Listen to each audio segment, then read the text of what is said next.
ఇష్టమైన పాట గద్దర్ది. భారతదేశం భాగ్యసీమరా ఖనిజ సంపదకు కొదువలేదురా, బంగారు భూముల పంటలున్నయి సావులేని మరి జీవనదులురా, అంగట్లో నా అన్ని ఉన్నాయి అల్లుని నోట్లో శని ఉన్నట్లు, సకల సంపదలు గన్న దేశమున దరిద్రమెట్లుందో నాయన, దరిద్రమెట్లుందో నాయన. ఆడదిగాక మొగోడుగాక అటల్ బిహారీ ఆడుతున్నాడు, భరతమాతకు జై జై అంటూ మత కలహాలను మంటలు పెట్టుకొని మార్కు బురుకనే కప్పుకున్నారు. భరతమాతను బజారు కీడ్చిన బాడు కావులీల్లో నాయన, బాడు కావులీల్లో నాయన.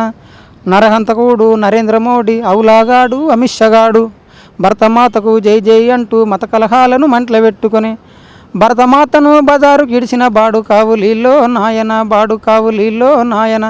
అమెరికా వాడు అణుబాంబు అంటే రష్యా వాడు న్యూట్రాన్ అన్నాడు, ఆయుధాలను కన్న దేశములు యుద్ధము చేయక నిద్దురపోవు, ప్రపంచ యుద్ధం ఆపనీకి మీరు సిద్ధము గండండో నాయన, సిద్ధము గండండో నాయన. అన్నలారవో తమ్ముల్లారా సిట్టి సెల్లెలారో నాయన, సిట్టి సెల్లెలారో నాయన.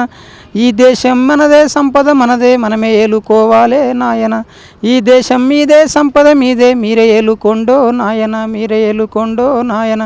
విప్లవ బలబల విప్లవ బలబల విప్లవ రుగ్ముల ఉన్నారు మీరు హుషారుగా అండండో నాయన, ఈ దేశం మీదే సంపద మీదే మీరే ఏలుకోండో నాయన, మీరే ఏలుకోండో నాయన. అందుకే శ్రీశ్రీ ఒక మాట అంటాడు, తెల్లవాడు నేను టెర్రరిస్ట్ అన్నా, నల్లవాడు నేను నక్సలేట్ అన్నా, వీళ్ళవారు మేము వేగు చుక్కలు అంటారు శ్రీరంగం శ్రీనివాసరావు. అందుకే మనుషులను చంపేయచ్చు కానీ మనుషుల ఆశయాలను ఆలోచనను ఎవరు చంపలేరు.